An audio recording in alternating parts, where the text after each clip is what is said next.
تحت معركة.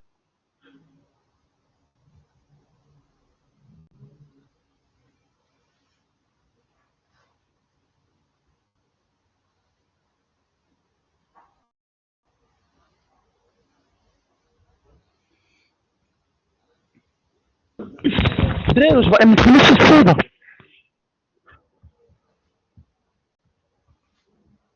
أول حاجة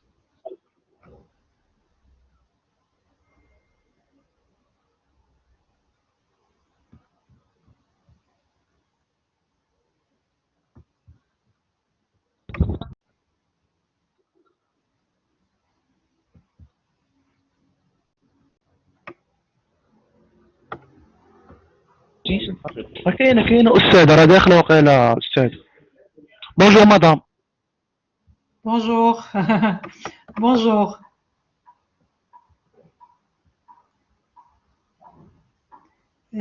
S'il vous plaît, je vais commencer le cours, mais il ne faut pas que vous parliez, hein. Vous m'entendez? وي تنكيت مدام. Voilà, pour que je puisse donner mon cours.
Pardon, professeur. Oui, un problème? Oui, je vais vous demander parce que je ne peux pas trouver votre cours. Sur le site, il n'est pas enregistré. Donc, je vous demande si c'est un problème technique ou bien c'est votre stratégie. C'est juste un problème, non, juste un problème technique en fait. Je vais Ok. démarrer maintenant le cours. De toute façon, il faut le suivre. Oui, oui, mais parfois il y a des problèmes parce que c'est la fac. Vous savez, on ne peut pas toujours être présent. Donc, Il faut je être vous demande. présent. Non, vous n'êtes pas présent, juste sur votre, vous allumez votre ordinateur et vous vous connectez. Oui, oui, je sais, madame, mais parfois il y a des problèmes. Donc, je vous demande, est-ce que c'est possible que dans le futur, si on peut trouver le cours dans le site, est-ce qu'il sera Je enregistré? vais essayer, ok, je vais essayer. Oui, merci beaucoup, madame. Ouais, Et les cours qui ont passé aussi. Ils sont très importants, madame, ouais. parce que le premier cours. Je- ben, je vais essayer parce que ce qui est passé est déjà passé. Je ne vais pas le refaire. C'est déjà Ok, fait. ok. Alors, pour le futur, oui, je vais essayer. Mais minimum, madame, je vous demande, est-ce que vous pouvez nous laisser un PDF ou quelque chose Je pour peux vous réviser? envoyer le fichier sans audio si vous voulez, sans Ok, audio. oui, oui, merci beaucoup.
Je n'arrive pas à démarrer. Attendez, partager, mais ça تعطينيش هنا. تديري بحال هكا. Parce qu'il n'est pas encore téléchargé peut-être. Oui, il est déjà téléchargé. Je l'ai Désactive ton micro.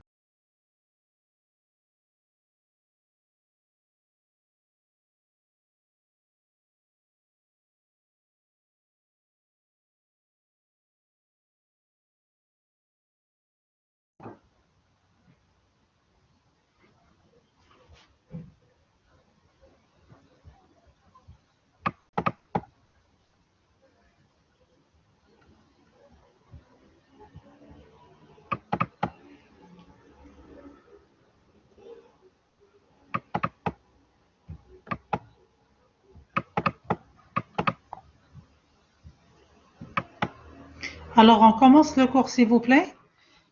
Pour cette séance, je récapitule ce que nous avons fait la dernière fois. La dernière fois, on a déjà donc commencé le cours sur les statistiques descriptives. J'avais présenté la table des matières. J'avais dit comme quoi le programme de ce semestre porte sur 3 parties. Et chaque partie se compose de au moins de 2 chapitres. Et que le chapitre sur les séries chronologiques, celui-là, n'est pas inclus dans le programme. Vous négligez les séries chronologiques. Mais sinon, la dernière fois, ce qu'on a fait, on a fait un chapitre sur comment former un tableau statistique. Réalisation d'un tableau, comment former un tableau. On a vu comme quoi il y avait plusieurs types de tableaux. On avait donc soit des tableaux avec variables discrètes, c'est le cas ici. Tableau avec variable discrète. J'avais expliqué que la variable discrète x, on l'appelle discrète parce qu'elle prend des valeurs absolues, vous voyez.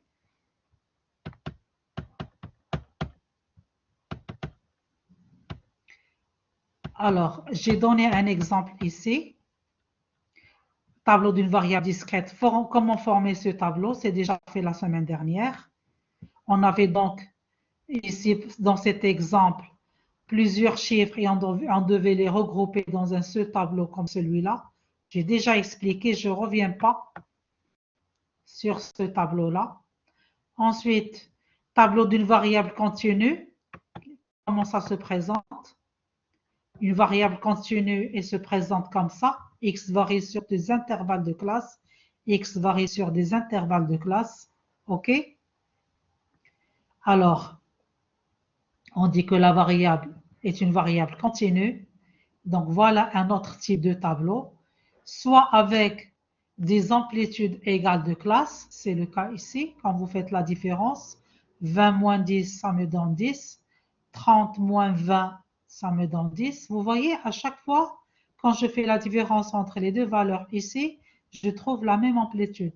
Soit on peut trouver un tableau, toujours variable continue, mais des amplitudes inégales. Tout ça, c'est déjà fait la semaine dernière. Je suis en train de répéter. Variable continue, on a des intervalles de classe, x varie entre 10 et 20, x varie entre 20 et 40, on a des intervalles de classe. On dit que la variable est continue. Mais on dit que les classes sont inégales. Pourquoi inégales? L'amplitude, quand on calcule l'amplitude, c'est-à-dire la différence entre ces deux valeurs, 20 moins 10, c'est un 10, 40 moins 20, c'est un 20. On voit que les amplitudes ici ne sont pas égales. Donc voilà un autre type de tableau. Je continue. Là, c'est un tableau à double entrée. La semaine dernière, j'ai expliqué comme quoi, quand on a deux variables, on peut lire le tableau à partir de deux variables, la variable x et y. On dit que c'est un tableau à double entrée. C'est-à-dire on peut lire le tableau à travers x, comme on peut lire le tableau à travers la variable y. C'est un tableau à double entrée. Tout ça, ça a déjà été fait. Je continue. Je suis juste en train de vous résumer ce que nous avons déjà fait. La notion de fréquence, je l'ai aussi expliqué la semaine dernière. La définition de la fréquence, la voilà, elle est encadrée. La fréquence, par définition, on divise chaque effectif NI par l'effectif total. Voilà un exemple.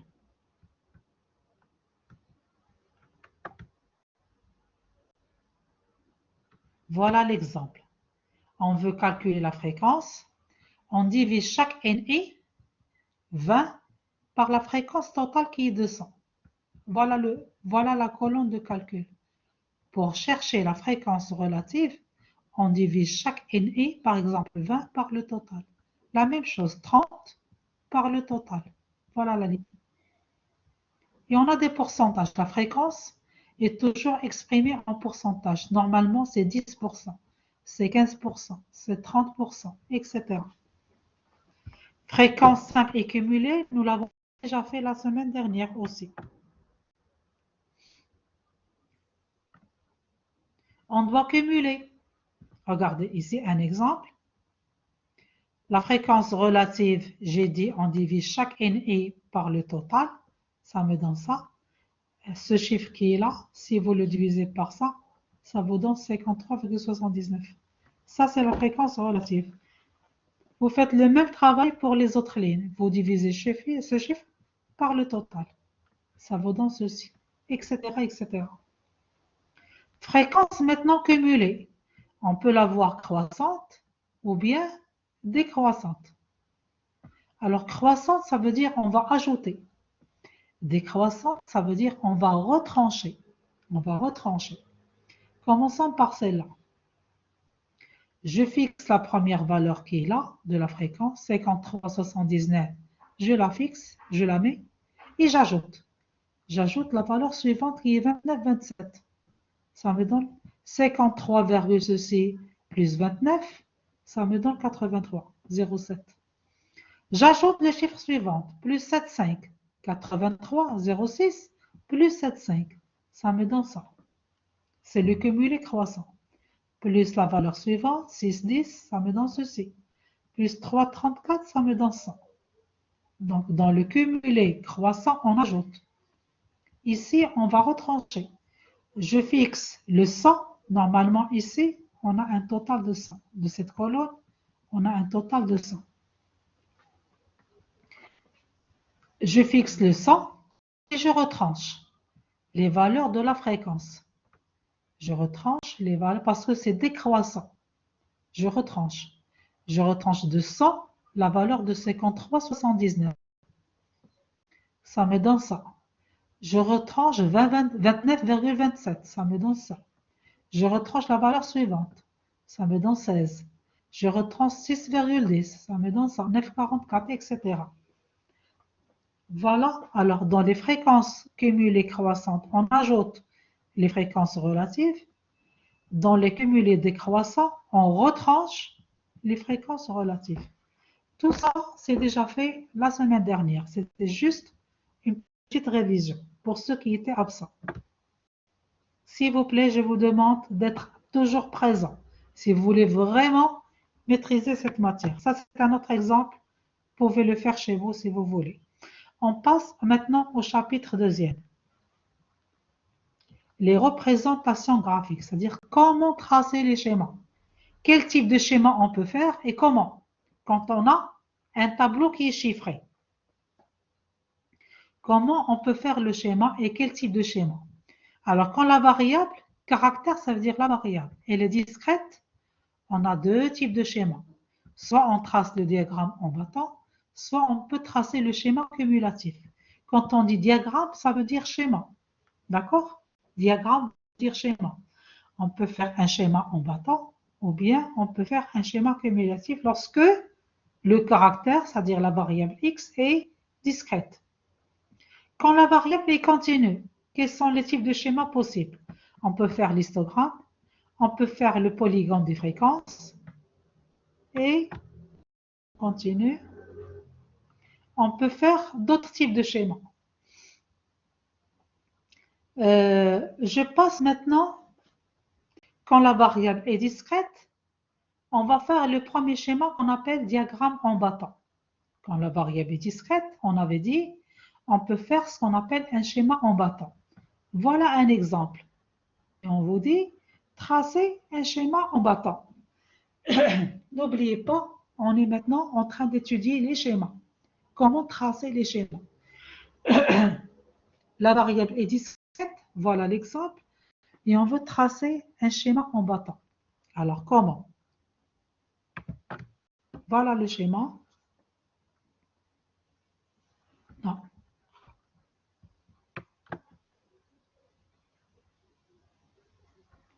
Je n'ai pas la suite, je ne comprends pas pourquoi.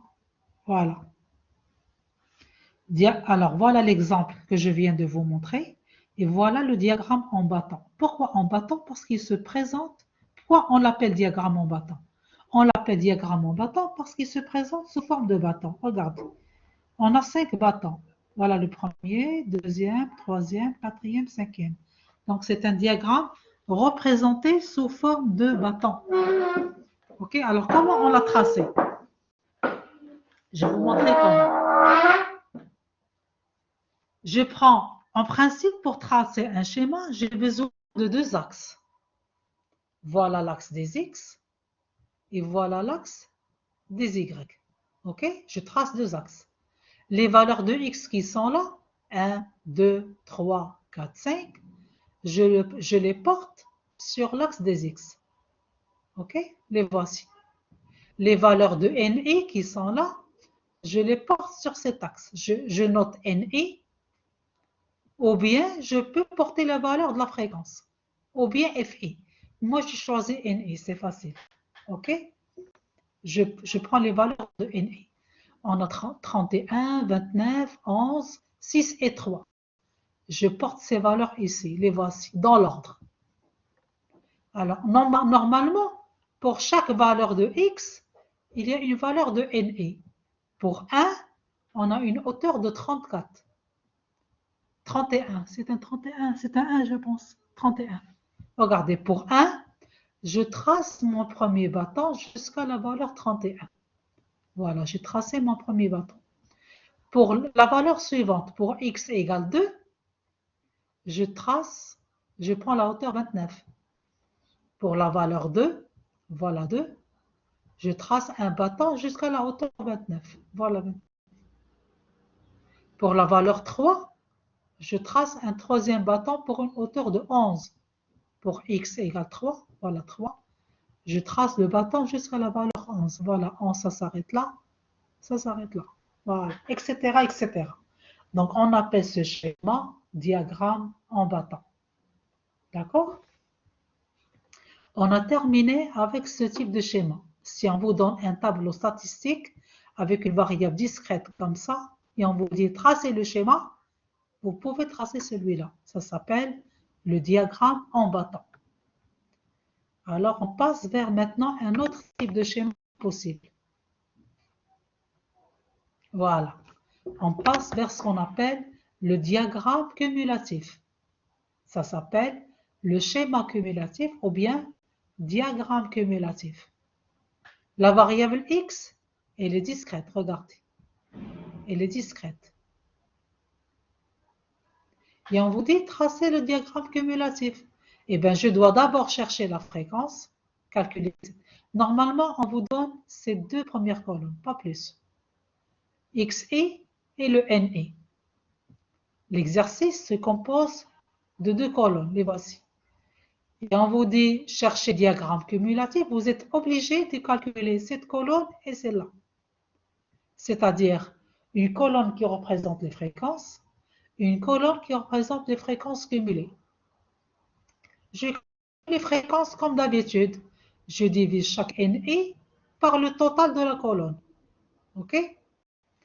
Alors, je vais essayer de voir quel est le total de la colonne sur mon manuel qui est devant moi. Ou bien vous faites vous-même le total de la colonne. D'accord? Je cherche la page qui va avec ça. L'exercice.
On va commencer encore ce cours.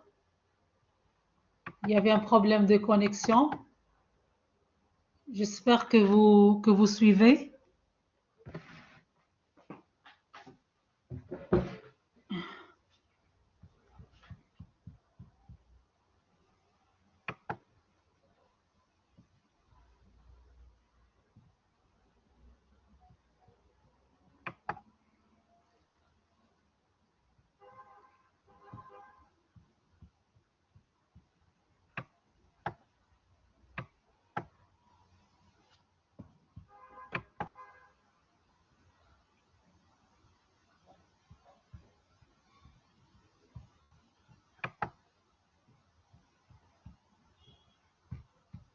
Alors, on va donc démarrer ce cours, s'il vous plaît.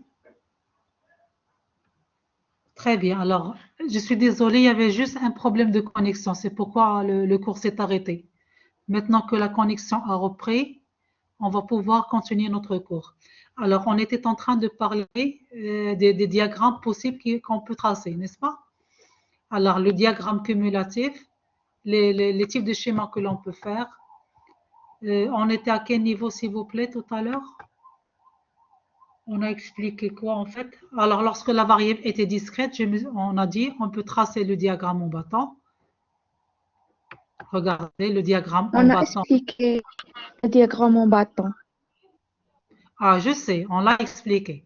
Alors, on passe à la suite. On passe à la suite. C'est pas grave. Diagramme maintenant cumulatif. Je reviens sur l'autre page. Diagramme cumulatif. Attendez, le voilà.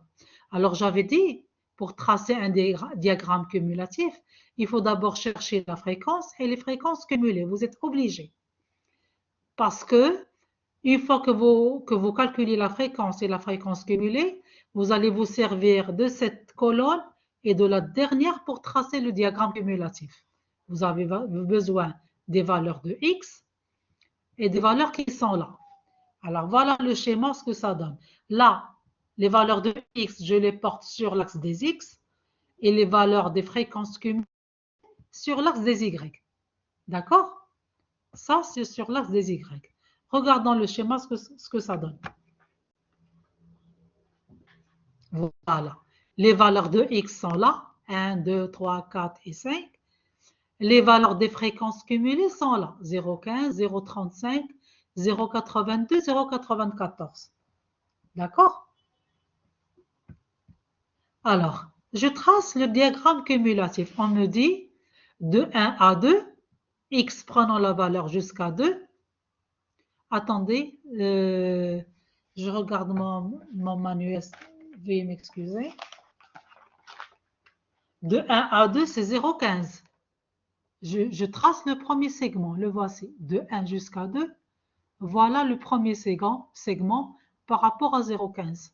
On me dit, dans le tableau statistique, de 2 à 3, lorsque x varie de 2 à 3, j'ai une fréquence cumulée de 0,35. Voilà le segment qui va avec. Toujours, dans chaque segment, il est ouvert à gauche, fermé à droite. On le fait de 3 à 4, j'ai une valeur de fréquence cumulée de 0,82. Je trace le troisième segment. C'est ouvert à gauche toujours, fermé à droite par ce petit rond. Etc., etc. Voilà, tout ça, ça s'appelle le diagramme cumulatif. Et c'est lorsque la variable est discrète que vous pouvez faire ce diagramme cumulatif. D'accord? Alors, récapitulons, lorsque la variable est discrète, deux types de schémas sont possibles. Soit le diagramme en battant, soit ce diagramme-là qui s'appelle diagramme cumulatif. On dit diagramme ou bien schéma cumulatif. Bien, on avance. Maintenant, on passe au deuxième titre. Lorsque la variable est continue. Pardon, quoi? Normalement, FI minuscule, c'est un I sur N Oui, c'est la majuscule. fréquence relative. Et FI, Non. Et F oui, majuscule, et c'est la cumulé, d'où il vient? Ah, je reviens sur le tableau, d'accord, regarde. Tout ça, je l'ai expliqué la semaine dernière. Vous étiez présente? la semaine dernière? Vous êtes présente? Je récapitule, regardez. Non. Là, eh ben, ça se comprend. J'ai expliqué la différence entre FI minuscule et grand F majuscule. FI, c'est la fréquence, ici. Je divise le NI par le total, qui est là. Le total de toute cette colonne. OK? Ça me donne 0,15. C'est la fréquence relative. Alors que là, c'est cumulé. Comment? Je fixe, par exemple,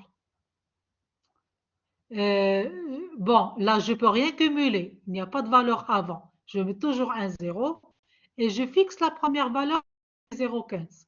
La voilà, 0,15. Je la fixe et j'ajoute 0,15 plus 0,20. Ça me donne 0,35. J'ajoute 0,15 plus 0,20, c'est 0,35. Parce que c'est cumulé, on ajoute 0,35, j'ajoute la fréquence, plus 0,47. Ça me donne 0,82. 0,82 plus 0,06, ça me donne ça. Vous avez compris? Là, ce sont Oui, les oui, fréquences. merci.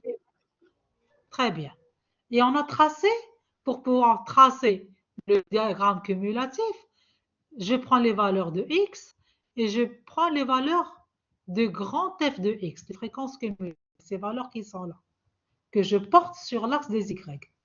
Et ça m'a donné ce schéma suivant. Voilà le diagramme cumulatif. OK? Bien. On passe maintenant vers le Madame, merci. caractère. Je vous en prie, on continue. On passe lorsque la variable est continue. Caractère continu, c'est-à-dire la variable, elle est continue. Quels sont les schémas qui sont possibles? J'ai noté ici, on peut tracer soit un histogramme, soit ce qu'on appelle le polygone des fréquences, soit encore la courbe des fréquences cumulées. Donc, trois types de schémas sont possibles. Vous choisissez. Moi, je vais vous l'expliquer. Et le jour de l'examen, soit on vous dit tracer l'histogramme, soit on vous dit tracer un polygone de fréquences, soit on vous dit tracer la courbe des fréquences cumulées. Soit on vous dit rien, et à ce moment-là, vous allez choisir. Soit celui-là, soit celui-là, soit celui-là. Vous allez choisir. On commence par le premier cas, l'histogramme. Comment on trace un histogramme? Un histogramme, comme je l'ai noté ici, lisons, un histogramme, c'est un ensemble de rectangles continus. C'est un ensemble de rectangles. Alors, c'est ce qu'on va voir. On va prendre un exemple et on va tracer l'histogramme. Voilà. Voilà mon exemple. X varie entre 10 et 15, entre 20, entre 15 et 20, etc., etc. Avec l'effectif, le voici. Et on vous dit, tracez l'histogramme. Alors, avant de tracer l'histogramme, regardons le titre, s'il vous plaît. Je sais pas. Voilà, on vous dit. Alors, le titre, il est en bas, il n'est pas bien clair. Ah, regardez. L'histogramme, et on vous dit, premier cas, classe d'amplitude égale. On est dans le cas O. Dans l'exemple qu'on va prendre, les classes sont d'amplitude égale. Qu'est-ce que ça veut dire? C'est ce qu'on va voir. J'agrandis l'image. Voilà. Vérifions si on a la même amplitude, comme il est montré dans le titre. De 10 à 15, on a une amplitude de combien? De 5. On fait la différence entre les deux chiffres. De 15 à 20, on a une amplitude de combien? De 5. Oui ou non? 20 moins 15, c'est 5. La même chose ici, c'est 5. La même chose, c'est 5. 35 moins 30, c'est 5. On a à chaque fois la même amplitude. Lorsqu'on a la même amplitude, c'est très bien. Il n'y a pas de problème. On va directement tracer ce schéma qui s'appelle histogramme. Alors, comment? Les valeurs qui sont là, je les porte sur l'axe des X. On a 10, on a 15, on a 20, 25, 30, 35, 40. Voilà. Toutes les valeurs sont sur cet axe. Bien. Les valeurs de I, je vais les porter sur l'axe des Y. 4, 6, 4, 2, 1, tout ça, c'est là. Dans l'ordre, bien entendu. et je trace chaque rectangle. On avait dit, l'histogramme, c'est un ensemble de rectangles continus dans la définition. Eh bien, de 10 jusqu'à 15, on a une hauteur de 5. De 10 jusqu'à 15, voilà, c'est noté. La hauteur de 5, ça s'arrête ici, 5. Je trace ce premier rectangle. Le voilà. Le deuxième rectangle, comment je le trace? On me dit, de 15 jusqu'à 20, c'est une hauteur de 7. OK. Eh bien, de 15 jusqu'à 20, c'est là. 15 à 20. La hauteur de 7, c'est noté 7. Voilà la hauteur. Je trace ce deuxième rectangle. Et je fais le même travail pour le reste. 20 à 25. Voilà, troisième rectangle. 20 à 25. La hauteur de combien? On me dit 6. Voilà 6 qui est là. Je reprends ce chiffre. Voilà la hauteur 6. Et je retrace ce rectangle. Et je fais le même travail jusqu'à terminer tous les rectangles. Donc, l'ensemble des rectangles forme ce qu'on appelle un histogramme. C'est un schéma qui s'appelle histogramme. Lorsque, n'oubliez pas, on est dans le premier cas, les amplitudes de classe sont égales. D'accord? Les amplitudes ici sont égales. On passe maintenant au deuxième cas où les classes sont d'amplitude inégale. On va lire. Avant de construire l'histogramme, ça veut dire qu'on ne doit pas construire tout de suite l'histogramme. Avant de construire, qu'est-ce qu'il va falloir faire? Il faut corriger l'effectif. Alors, pour corriger l'effectif, alors on doit ajouter une colonne ou bien calculer une colonne qui s'appelle DI. DI, c'est la densité. On doit ajouter une colonne dans le tableau qui s'appelle la densité. Alors, on va voir comment à travers un exemple.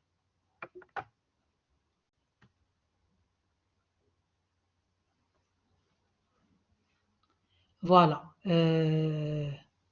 Non, pas ça. Désolé. Je reviens sur l'autre page. Dans ce cas,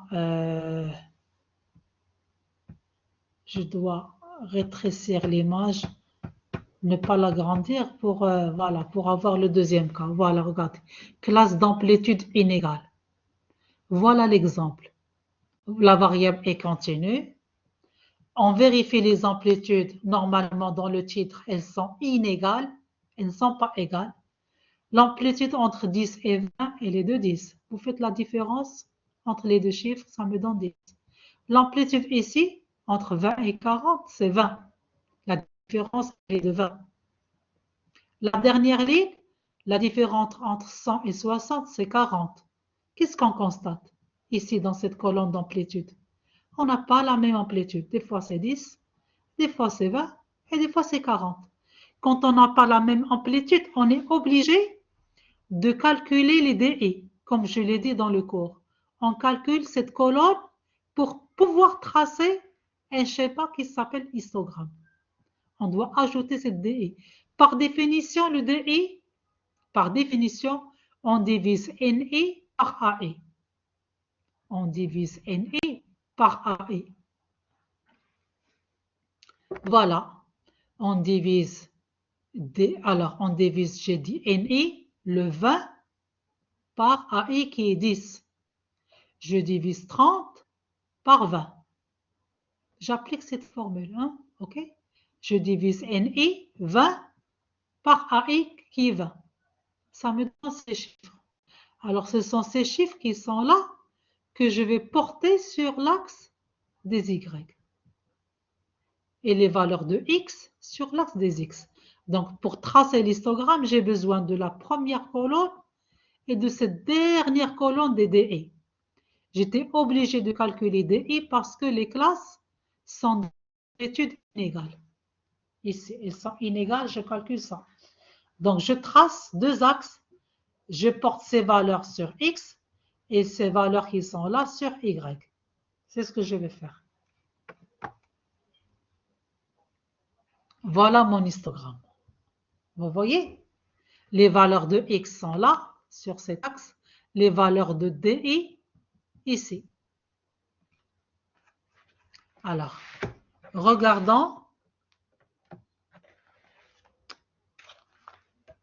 Regardons le schéma. Essayons de voir comment on l'a tracé.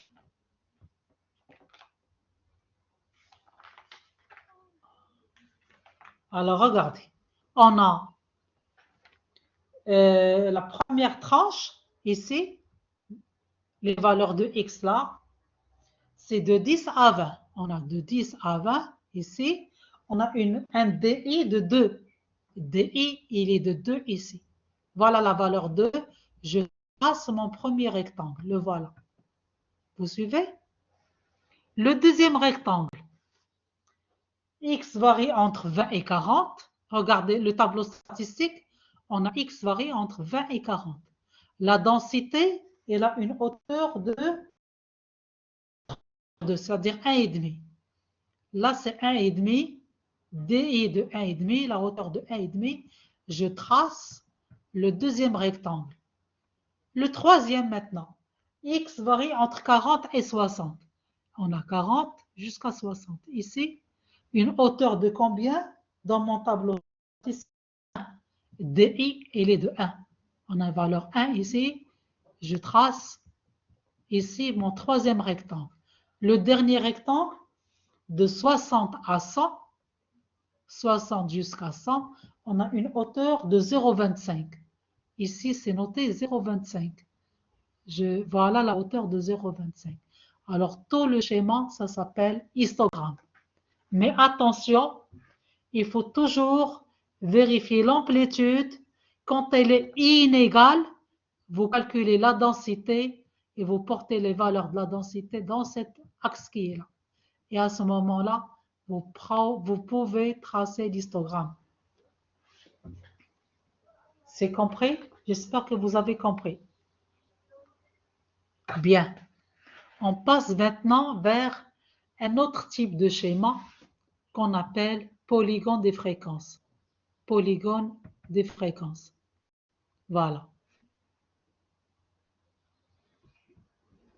Polygone des fréquences. Là aussi, on a deux cas.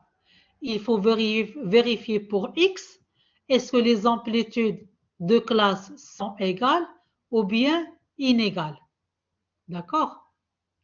Et pour tracer le polygone des fréquences, on doit d'abord tracer l'histogramme, ensuite le polygone des fréquences. Le polygone sous forme d'une courbe. Il est sous forme d'une courbe, c'est ce qu'on va voir. Alors, premier cas, classe d'amplitude égale.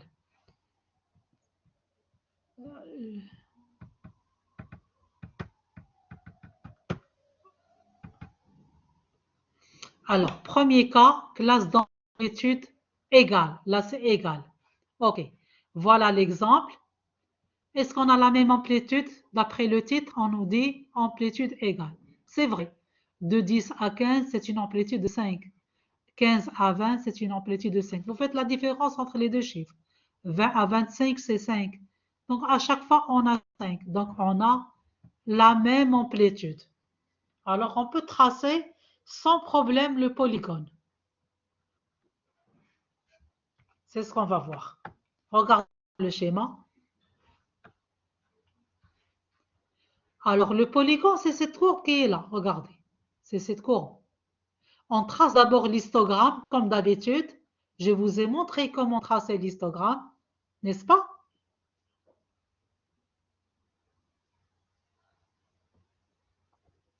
Je vous ai montré comment tracer l'histogramme. On prend le milieu de chaque segment de l'histogramme. Le milieu ici, le milieu ici, le milieu ici. Je marque un point.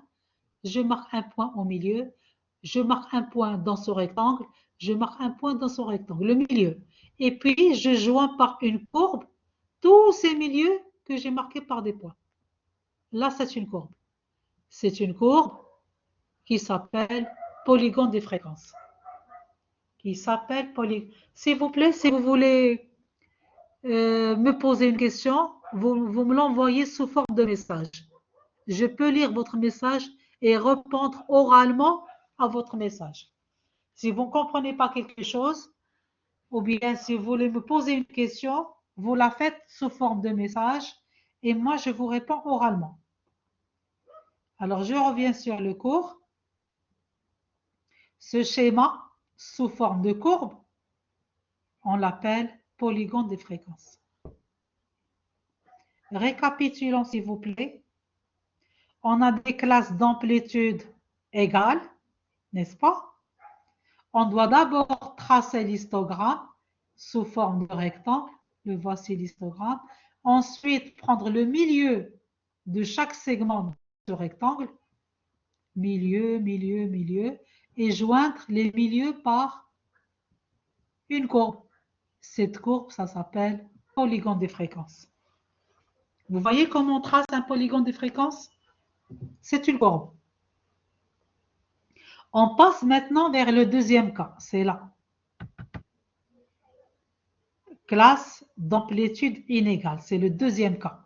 Pour tracer toujours un polygone des fréquences. Alors, regardez, lisez d'abord ce que vous avez devant vous.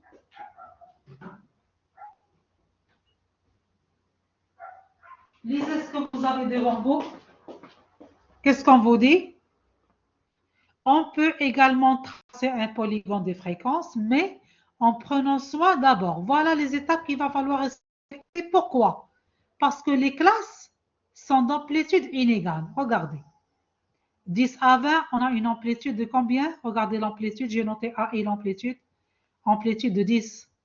20 à 40, amplitude de 20. 40, 60, c'est 20. 60 jusqu'à 100, amplitude 40. On n'a pas la même amplitude. Regardez la colonne. C'est pourquoi on est obligé de d'abord calculer la densité. OK? Regardez ce que j'ai noté, les 3 étapes. Lorsque les classes sont d'amplitude inégale, c'est le cas dans cet exemple. D'abord, j'ai noté, il faut déterminer l'amplitude. Voilà la colonne qui est là. Ces étapes, ces 3 étapes, vous devriez les respecter d'abord pour pouvoir tracer le polygone, le schéma. Vous êtes obligé de passer par ces 3 étapes parce que les classes sont d'amplitude inégale. Je calcule cette colonne, c'est la première étape. Deuxièmement, on vous dit, il faut calculer la densité.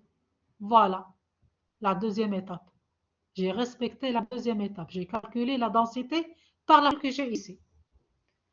Troisièmement, je peux tracer le polygone des fréquences. Mais bien entendu, il faut d'abord tracer l'histogramme. Il faut d'abord tracer l'histogramme. Voilà le schéma qui le montre. Voilà le schéma de l'exemple. J'ai tracé, j'ai pris les valeurs de x qui sont là sur l'axe des x. Ici, je les porte ici. J'ai pris les valeurs de DI qui sont là et je les porte sur l'axe des y.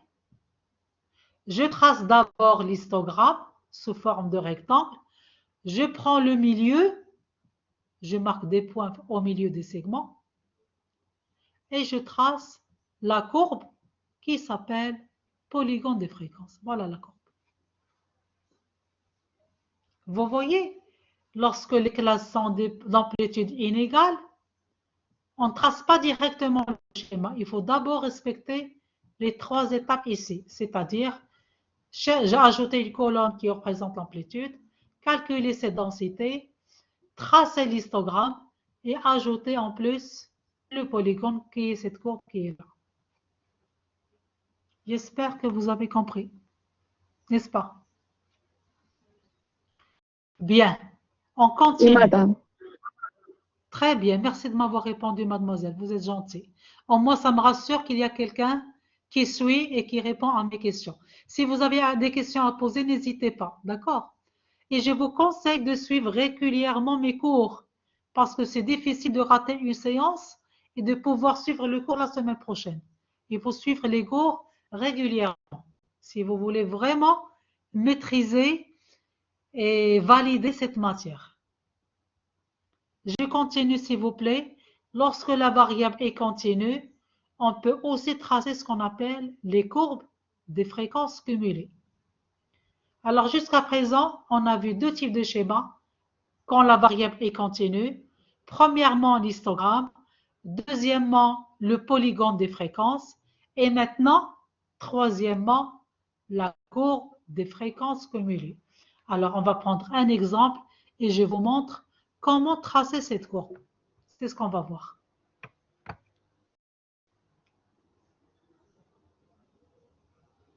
Je vais essayer de vous envoyer ce cours sous forme de fichier, si vous voulez le revoir. D'accord? On travaille. On a deux exemples ici, en fait. Soit on peut travailler avec ce tableau, soit avec celui-là, en termes de fréquence. Je travaille avec celui-là, en termes de fréquence. Regardez ce tableau bien. Regardez, on a calculé la fréquence. On a calculé la fréquence cumulée croissante. Ensuite, fréquence cumulée décroissante. Alors, regardez. Je répète. Dans ce tableau qui est devant vous, on a cherché la fréquence relative. C'est FI minuscule. Ensuite, F majuscule, fréquence cumulée, soit croissante, soit décroissante. Vous avez compris comment on fait ça? Je l'ai expliqué la semaine dernière. Comment calculer ces deux dernières colonnes. Est-ce que vous avez compris? Regardez, je répète. Oui, madame. Pour tout le monde, j'espère. Pour tout le monde? Regardez, je répète. La fréquence relative, je la calcule en divisant chaque NI, ici, par ce total. Ça me donne cette colonne qui est là. D'accord? La suite. La fréquence cumulée, c'est-à-dire je dois ajouter. Je fixe la première valeur, la voilà. La valeur qui est là, je la reprends ici et j'ajoute. J'ajoute celle-là, ça me donne celle-là. J'ajoute la valeur suivante, ça me donne celle-là. Vous ajoutez à chaque fois une fréquence relative. Ça vous donne ceci. Pour la dernière colonne, je prends le maximum qui est 1, je le fixe, je le porte ici et je retranche. Parce que c'est décroissant, je retranche. Je retranche les fréquences relatives.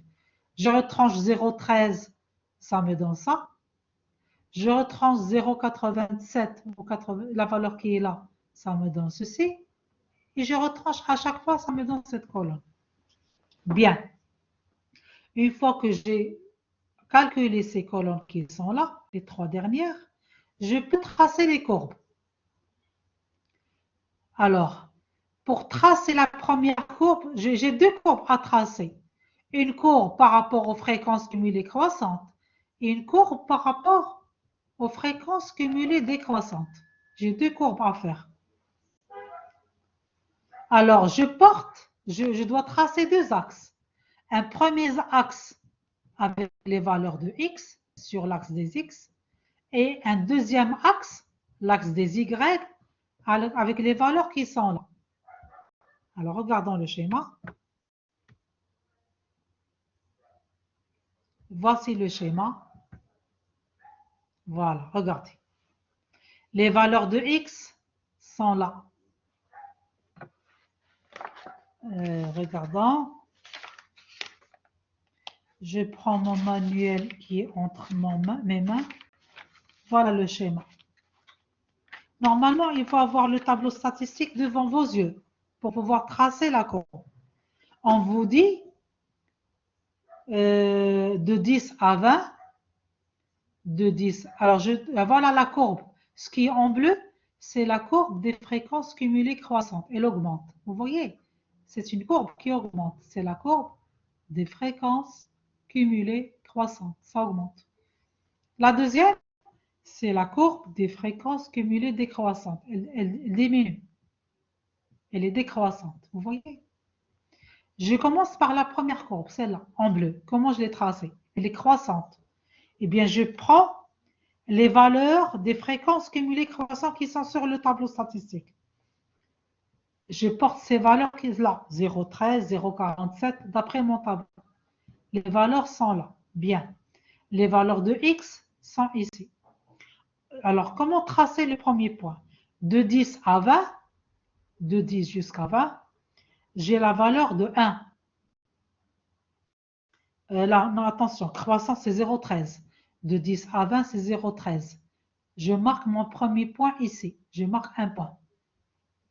La deuxième valeur, de 20 à 30, de 20 à 30, j'ai la fréquence cumulée croissante dans mon tableau statistique de 0,87. 0,87, ça doit être très haut ici. Je marque un deuxième point ici. Une valeur de 30 à 40, de là à là, 30 jusqu'à 40, j'ai la valeur de 0,53. 0,53, ça doit être un truc ici, un point ici. Et vous continuez, vous représentez tous les points. Et vous allez joindre les points par cette courbe qui est là. Tous les points, je les joins par la courbe des fréquences cumulées croissantes. Voilà. Je fais le même travail pour l'autre courbe, mais je travaille avec la colonne de mon tableau où c'est marqué les fréquences cumulées décroissantes. Décroissantes. Je marque tous les points. Pour chaque XE, il y a un point ici. Et je trace ma courbe des fréquences cumulées. Je joins les points, ça me donne cette courbe. Alors, en principe, ce cours, je vais vous l'envoyer par fichier. Il va falloir le revoir chez vous et vous essayez de refaire ce schéma chez vous. D'accord? On a terminé avec les graphes. Madame. Merci beaucoup de me confirmer ce que je dis. Merci, mademoiselle. Alors, on a vu donc jusqu'à présent 3 types de schémas possibles quand la variable est continue. Soit l'histogramme, premièrement l'histogramme. Deuxièmement, on a vu le polygone des fréquences. Et troisièmement, on a vu cette courbe qui représente les courbes des fréquences cumulées, soit croissantes, soit décroissantes. Donc, 3 schémas. On a terminé avec ceci. On va pouvoir aller vers ce qu'on appelle les graphiques spécifiques. Alors, s'il vous plaît,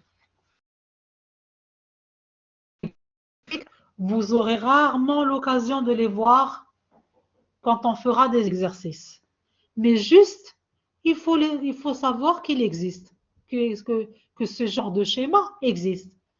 On dit spécifique ou bien spécial. Ça veut dire ils sont rares. Premièrement, il y a le graphique à échelle logarithmique.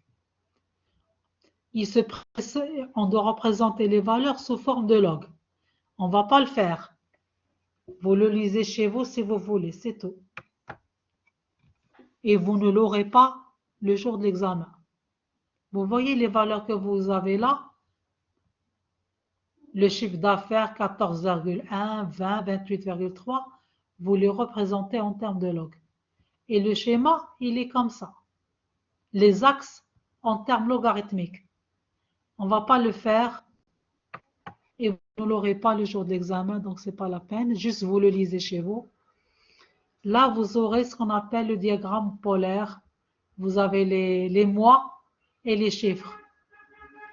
Le diagramme polaire se présente comme ça. Ça aussi, on ne va pas le faire. Ah, sur l'autre page, pardon, sur l'autre page. Voilà le diagramme polaire, il se présente ainsi. Vous avez les mois et vous avez les chiffres. Donc, il se présente ainsi. On ne va pas le faire non plus. Il faut juste que vous sachiez que ça existe ce genre de schéma. Mais celui-là, on va le faire. Regardez. On l'appelle diagramme circulaire. Diagramme circulaire. Voilà un exemple. Je vous montre comment tracer. Il se présente sous forme d'un cercle. Pourquoi on l'appelle diagramme circulaire? Parce qu'il se présente sous forme d'un cercle. Circulaire, ça veut dire cercle. Voilà le cercle. Vous prenez votre compas ou bien à la main, vous tracez un cercle. Pas forcément avec un compas. Vous pouvez tracer un rond sous forme d'un cercle. Voilà le cercle. OK? Voilà l'exemple. Je vous donne la méthode la plus facile. Alors, voilà l'exemple. On vous donne les différents niveaux de diplôme. Soit vous êtes en première année, soit vous êtes en DEUG, soit vous êtes en deuxième année, soit vous avez un niveau de licence, soit un niveau de master, soit un niveau de doctorat. Et voilà, dans l'université, l'effectif. Ceux qui ont la première année, on a un effectif de 650. 650 étudiants en première année. Ici, par exemple, en master, on a 52 étudiants. Ceux qui ont la licence, on a 148 étudiants. Ici, on calcule la fréquence. Pour pouvoir tracer le cercle, le schéma, on doit chercher la fréquence relative. 650 divisé par le total, ça vous donne 0,48. Le même travail que tout à l'heure. On divise chaque NI par ce total. Ça me donne cette colonne qui est là. On peut tracer le schéma rien qu'avec ces deux colonnes qui sont là. Alors, on va se servir de XI, le diplôme, et de la fréquence. Regardons le schéma, qu'est-ce qu'il donne? Voilà le schéma. Je trace le cercle, ok? Et je représente le pourcentage dans ce cercle. Par exemple, ceux qui sont en première année, ils représentent 0,48, c'est-à-dire 48%. Presque 50%. 0,48, si j'arrondis, ça me donne presque 50%. Alors, je représente la moitié du cercle parce que tout le cercle, c'est 100%. Tout le cercle, c'est 100%. La moitié, c'est 50 ou bien 48. Ce qui est en bleu, c'est 48%. J'ai noté ici 48%.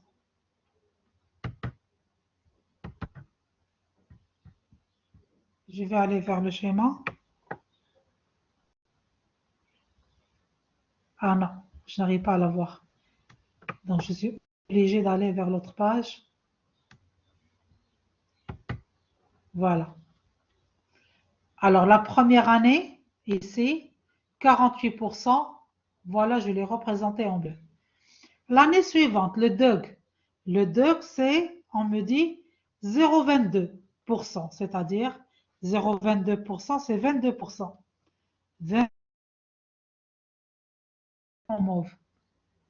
L'autre moitié du cercle, je la représente en pourcentage. Là, c'est 22%. Je la partage proportionnellement au pourcentage. 22%, c'est là. En jaune, c'est les 16%, deuxième année. Deuxième année, 16%. Je la représente en jaune. Ensuite, la licence, 11%. C'est là. Et la petite valeur qui est là, 0,03, c'est 3%. Je la représente ici. Donc, chaque surface est proportionnelle au pourcentage que j'ai. Donc, voilà mon diagramme circulaire. Donc, c'est un cercle dont je répartis les surfaces pourcentage que j'ai ici. On a terminé. On ne fera pas les schémas suivants, pas la peine. Vous les lisez juste chez vous. Je vais vous envoyer le fichier plus tard. Il y a ce qu'on appelle le diagramme en barre. Il y a ici le tuyau d'orgue. On ne va pas faire tout ceci, ce n'est pas la peine. Et on avance dans le cours. OK? On avance. On a terminé avec ce chapitre qui porte sur les schémas. OK? On a terminé avec le chapitre qui porte sur les schémas. On passe vers autre chose, la deuxième partie du programme. Partie 2. On a terminé avec la première partie en plus. Dans la première partie, je récapitule. On a vu deux chapitres. Un chapitre sur les tableaux statistiques, comment présenter un tableau, et le deuxième chapitre sur les schémas. Alors maintenant, on va pouvoir démarrer la deuxième partie. C'est celle-là.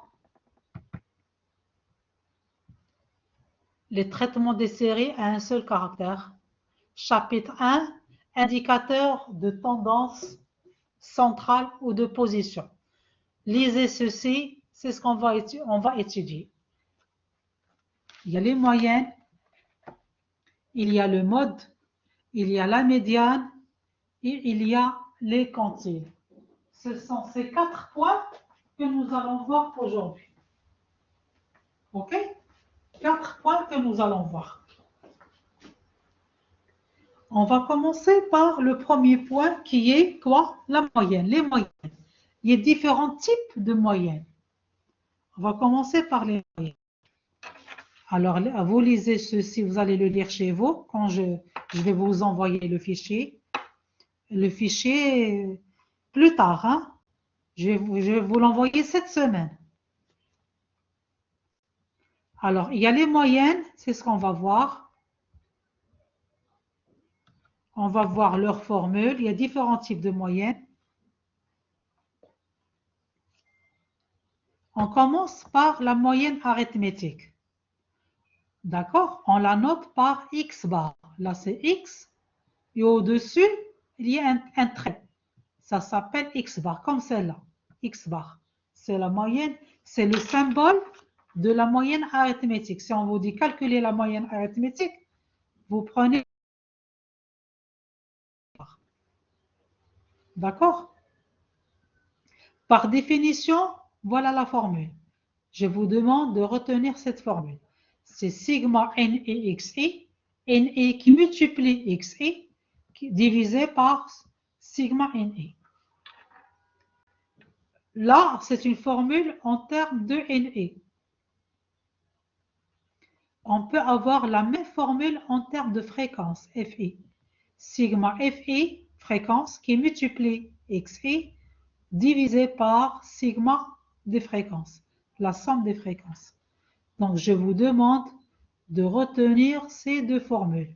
Si vous avez un tableau statistique en termes de NE, j'utilise cette formule. Si j'ai un tableau statistique, j'utilise cette formule. D'accord? Bien. Alors, je commence par le cas d'une variable statistique discrète. Variable statistique discrète. Et je cherche, on vous dit, calculer la moyenne arithmétique. OK? Alors, la première des choses, je dois poser ma formule. Le tableau, il est en termes de NE. Eh bien, je choisis cette première formule. Je la pose ici. X bar, c'est la moyenne arithmétique. Et je dois calculer cette moyenne. J'applique la formule. On me dit, vous calculez chaque NI par XI. Et vous les ajoutez. Somme, ça veut dire sigma. Ajouter. Je multiplie chaque NI par XI. Je multiplie 1 par 22. La voilà. J'ai multiplié NI par XI. Plus, parce qu'on me dit sigma, plus 2 fois 31. La voilà. Plus 3 fois 20. La voilà. Plus sigma. Plus 4 fois 11. Plus 5 fois 4. Plus 6 fois 1. J'ai appliqué sigma NI fois XI. C'est ce qu'il y a là au numérateur de cette fraction. Vous voyez? Je dois diviser par le sigma NI, c'est-à-dire la somme de toute cette colonne. Vous pouvez prendre votre calculatrice et vous faites la somme de toute cette colonne. Faites-le si vous voulez. Si vous avez une calculatrice devant vous, vous faites la somme. 22 plus 31 plus 20 plus 11 plus 4 plus 1, ça s'appelle sigma NI. Ça me donne 89. Compris? La somme, on me dit dans la formule sigma NI, c'est-à-dire la somme de toute cette colonne qui est là. Quand je fais la somme avec ma calculatrice, ça me donne 89. Je fais les calculs, ça me donne 2,4. La moyenne arithmétique, en appliquant cette formule qui est là, ça m'a donné 2,4. N'oubliez pas, on est le cas d'une variable qui est discrète. X, elle est discrète ici. Elle prend des valeurs absolues. On va voir Dans le deuxième cas, c'est le cas ici. Ah, il est là, cas de variable statistique continue. Et on va voir, on va vous demander, cherchez la moyenne arithmétique. C'est ce qu'on va voir. Voilà l'exemple. Normalement, l'exercice, on vous donne juste les deux premières colonnes. Et on vous dit, cherchez la moyenne arithmétique. D'accord? Dans l'exercice, on vous donne juste cette colonne et les NI. Et on vous dit, calculez la moyenne arithmétique. Qu'est-ce qu'on constate? On constate que la variable, elle est continue, x. On est dans le cas où x est continue. Alors, moi, je vous dis, quand la variable est continue, vous êtes obligé d'ajouter ces deux colonnes qui sont là. Ah, il faut calculer ce qu'on appelle le centre de classe CI. Vous êtes obligé de calculer ce qu'on appelle le centre de classe CI. Comment on calcule alors ce centre de classe? Cette colonne qui est là, comment on l'a calculé? Eh bien voilà, vous mettez 20 plus 25, le tout divisé par 2. 20 plus 25, c'est 45, n'est-ce pas? 45 divisé par 2, ça vous donne 22,5. C'est le centre de classe. De 25 jusqu'à 30, comment chercher le centre de classe qui est là? Je mets 25 plus 30 divisé par 2. 30 plus 25, ça donne combien? 55. 55 divisé par 2, ça me donne 27,5. Eh bien, vous faites le même travail. Vous cherchez le centre de classe pour chaque intervalle de classe. Vous trouverez ceci. OK? Moi, à votre place, je prendrai un stylo. Je note sur un bout de papier. On est sur la page 27. On veut chercher on cherche CI. Et je prends un exemple. Je mets 20. Avec mon stylo, j'écris sur un bout de papier 20 plus 25 divisé par 2 égale 22,5. C'est le centre de classe. Parce que le détail, vous risquez de l'oublier. Les explications, vous risquez de les oublier. Vous mettez la même chose ici. Donc finalement, alors, voilà ce que devient ma formule. Quand la variable est continue, on ne travaille pas avec xi, mais on travaille avec ci, le centre de classe. Alors, s'il vous plaît, quand la variable xi est continue, on va devoir chercher la moyenne arithmétique, x bar, avec cette formule qui est là. J'ai remplacé xi par ci. Ci, c'est le centre de classe. Donc, j'applique cette formule. Je multiplie chaque NI par le centre de classe. Je multiplie 29 par 22,5, plus, parce qu'on me dit sigma, plus 48 fois 27,5, plus 36 fois 32,5, plus 45 fois 37,5. Vous continuez jusqu'à la fin, jusqu'à la dernière ligne qui est là. Ça vous donne, si vous faites les calculs, ça vous donne ce chiffre qui est là. 11 985. OK? Vous divisez par sigma NE, c'est-à-dire le total, la somme de toute cette colonne NE. C'est 304. Je note ici 304. J'ai appliqué tout simplement cette formule qui est là. Sigma NE, c'est le total qui est là de cette colonne. C'est la somme de ça. 304, je divise, ça me donne ça. Si je veux maintenant interpréter cette valeur, qu'est-ce que je vais dire? Si x c'est l'âge, supposons que les classes ici c'est l'âge. X varie, l'âge varie entre 20 et 25, l'âge varie, c'est l'âge, x représente l'âge. Alors on dira, x bar c'est la moyenne, on dira que la moyenne d'âge pour les hommes est de 39,5, 39 ans et demi. L'interprétation de cette valeur, on dira que la moyenne d'âge des hommes, supposons qu'on traite l'âge des hommes, la moyenne d'âge des hommes, c'est 39 ans et demi. J'arrondis 42 par 5, c'est 39 ans et demi. OK?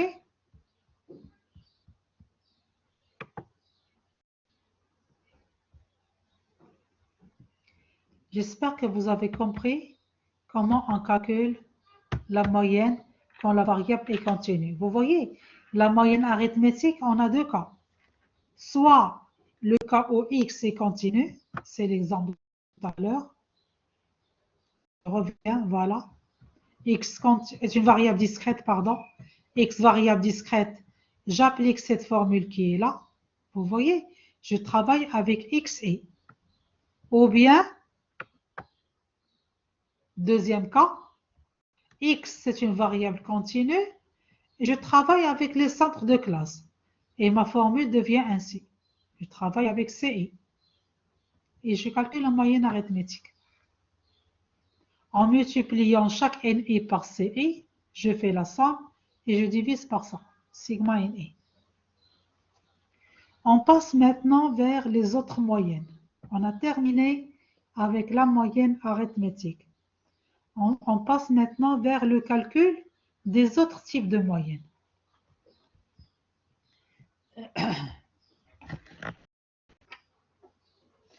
Les autres types de moyennes, il y a ce qu'on appelle la moyenne harmonique. S'il vous plaît, pour la moyenne harmonique, il y a un petit problème au niveau de la formule. Normalement, moyenne harmonique, je la note par H. Je prends la première lettre H. Harmonique, c'est H. Je la note H égale. Moi, je vous demande de retenir juste la dernière formule. N qui divise sigma. Ce qu'il y a là doit être ici, en fait. C'est grand N qui divise sigma NI sur XI. C'est juste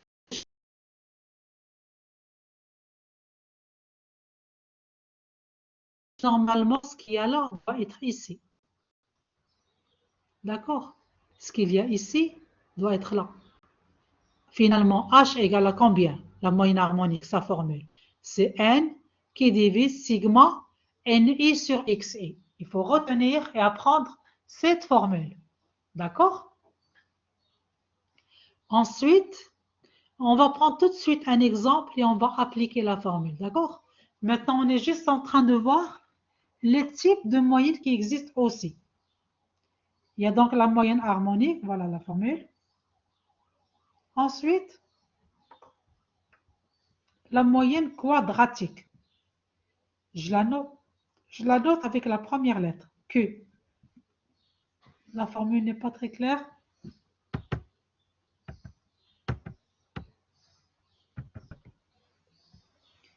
Alors ça, c'était la moyenne harmonique.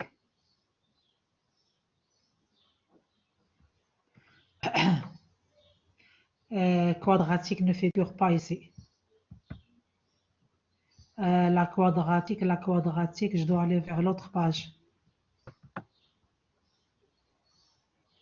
Voilà. C'est pas trop clair, mais moi je peux vous la lire quand même. Attendez. Je vais vous la lire et vous pouvez l'écrire avec votre stylo sur un bout de papier si vous voulez. Attendez. Alors, retenez uniquement ça. C'est la racine carrée. S'il vous plaît, prenez un stylo et vous êtes à la page toujours 27. Et c'est la moyenne quadratique. Le titre, vous prenez le titre, la moyenne quadratique. Elle est notée par Q égale. Et vous prenez juste ce qu'il y a ici, égale la racine carrée, 1 sur grand N, 1 sur grand N,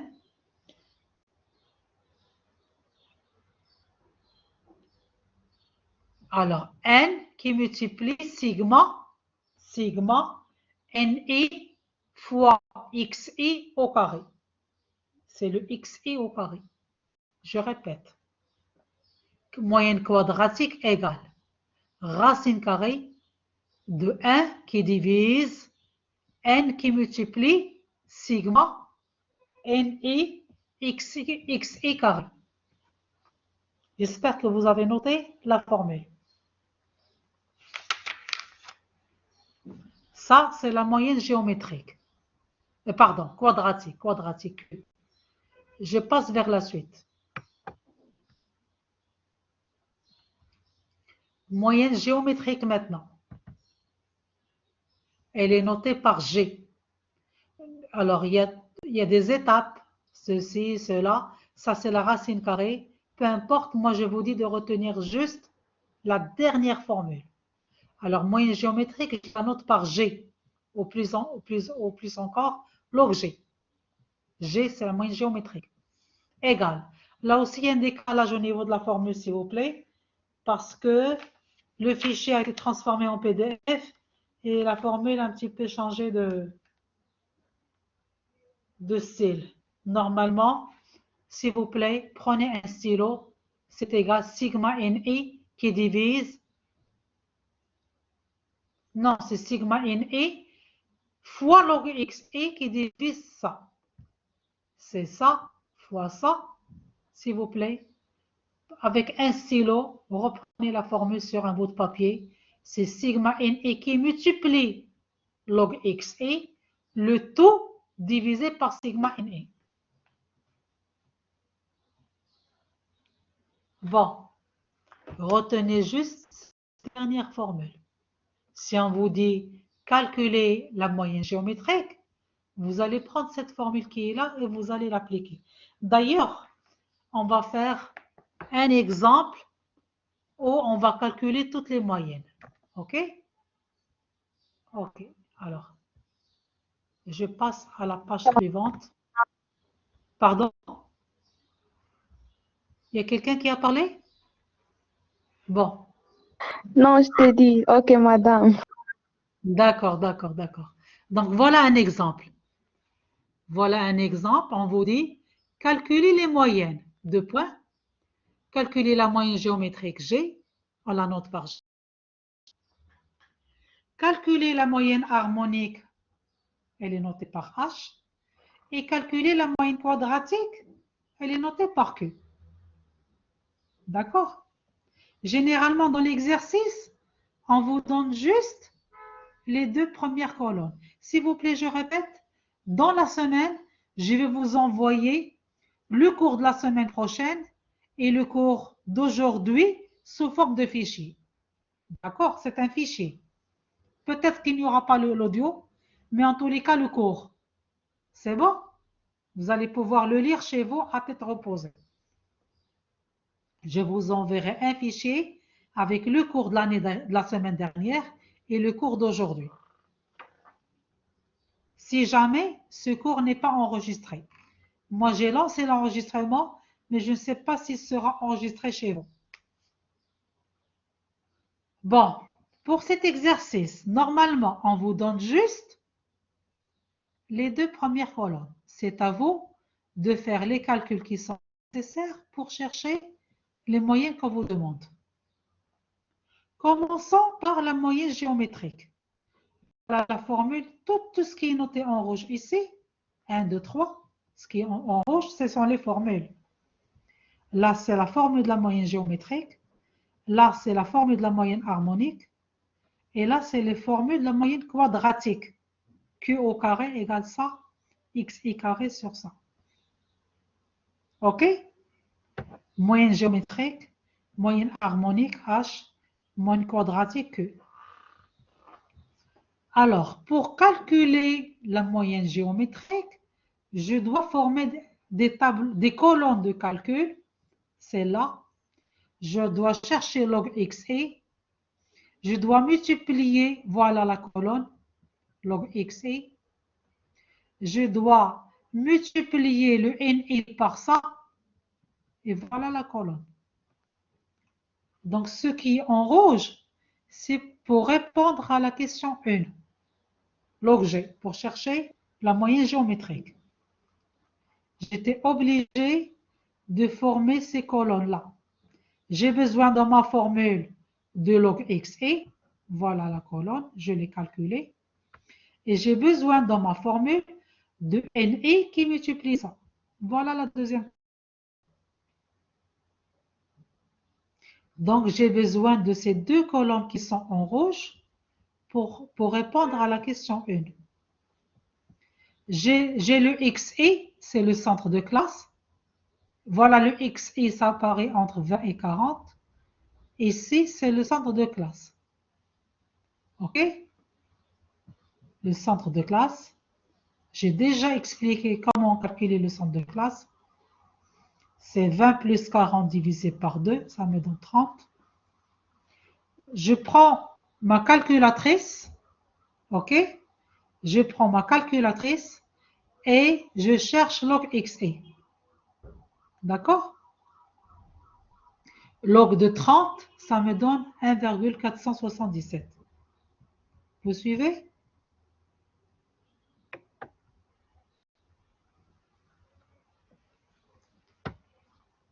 Vous suivez? J'ai 50. Log Oui, de madame. 50. Très bien, merci mademoiselle. Log de 50, c'est 1,600. Prenez votre calculatrice et vous faites le travail. Ça vous donne ce chiffre. Log de 70, c'est ça, etc., etc. Ensuite, la colonne suivante, et d'après ma formule, je dois multiplier chaque NI par log XI. Eh bien, je le fais. Voilà la colonne des NI et voilà la colonne des log. Je multiplie 17 par ça. Ça me donne ce chiffre.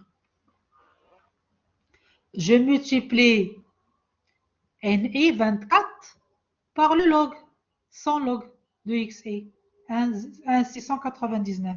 Ça me donne ce chiffre. Et je fais le même travail pour toutes les valeurs. Ça me donne cette colonne qui est là. Je l'ai formée. Ensuite, on me dit la somme de toute la colonne. La somme de toute la colonne, ça me donne ce chiffre qui est là.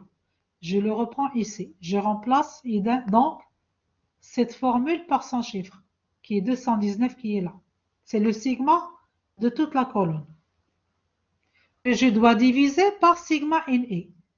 Sigma, c'est la somme de toute cette colonne, 1,21. Je divise, je remplace sigma NI par sa valeur. 21 est là par ici. Ça me donne log G égale 1,8. Alors attention s'il vous plaît. Jusqu'à présent, on a calculé le log de G. Mais moi, j'ai besoin uniquement de G. Là aussi, il va falloir passer peut-être par l'exponentielle pour retirer la valeur de G. Exponentielle log G, mathématiquement, si vous utilisez les maths. Exponentielle log G, c'est égal à G, égale exponentielle de 1,8. Si vous prenez votre calculatrice, exponentielle de 1,8, ça vous donne 64,3. Parce que dans la question, on me dit calculer la moyenne géométrique, c'est-à-dire G, et non pas log de G. Donc au départ, j'étais obligé de travailler avec log G, mais ensuite, je dois tirer la valeur de G en passant par l'exponentielle. Alors, exponentielle log G, ça me donne G. Exponentielle de 1,8, ça me donne 64,3. Donc voilà la moyenne géométrique. Elle est égale à 64,3. Bien. Je passe maintenant à la deuxième question. On me dit calculer la moyenne harmonique H. Eh bien, je commence par poser la formule que je dois apprendre. La voici. Et j'aurai besoin de quoi? De multiplier NI. Pas de multiplier, pardon. De diviser NI par XI. Voilà la colonne de calcul. Elle est là. Ce qu'il y a en bas. Là, voilà le tableau de calcul. Je divise chaque NI par XI. Voilà les valeurs de NI et voilà le centre de classe XI. Je divise 17 par 30. Ça me donne ça. Je divise 24 par 50. XI, c'est le centre de classe. 24 par 50, ça me donne 1. etc., etc. NI, non, 24. Je divise 24 par 50. Et donc, vous aurez les valeurs qui sont là. Vous faites le sigma pour le dénominateur, c'est 201. Sigma, ça veut dire la somme de la colonne. C'est 201. Je remplace ici par 201, le total de la colonne. Sigma NI en numérateur. Sigma NI, c'est 121. Voilà 121. Je divise les deux valeurs, ça me donne la moyenne harmonique. Alors, ce qu'il faut retenir, s'il vous plaît, c'est toujours poser ce qu'on vous demande, moyenne harmonique, je pose la formule, je forme les colonnes de calcul qui sont nécessaires par rapport à ma formule, ok? Je remplace chaque terme par sa valeur et je retrouve la valeur de la moyenne harmonique. Moyenne, troisième question, moyenne quadratique. Alors, s'il vous plaît, pour la moyenne quadratique, elle est notée par Q. Mais moi, je suis obligée, pour faciliter le travail, de passer par Q au carré. Parce que la formule de la moyenne quadratique, elle est notée en termes de racine carrée. Pour éviter la racine carrée, je prends le carré. Ça me donne ceci. Je forme le tableau de calcul. J'ai besoin des deux dernières colonnes que j'ai calculées. Les voici. Le produit, c'est la dernière colonne. Le total, il est là. Je le reprends ici parce que c'est la somme. C'est cette valeur qui est là. Je la reprends ici et je divise par sigma NE qui est 121. Là, voilà. Ça me donne ceci. Mais attention, là, j'ai Q au carré. Pour avoir Q, je mets la racine de cette valeur. Q au carré égale à ça. Pour avoir Q, je mets la racine de cette valeur, ça me donne 73. Prenez votre calculatrice, vous prenez cette valeur, vous cherchez sa racine carrée, ça vous donne ça. Et voilà la moyenne quadratique. Parce que moi, ce qui m'intéresse, c'est Q et non pas Q au carré.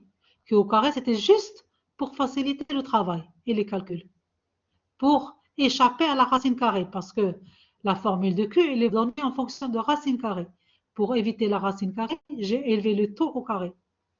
Ça m'a donné ça, j'ai fait mon travail, mes deux colonnes de calcul, et ça m'a donné la moyenne quadratique en faisant la racine carrée de ça.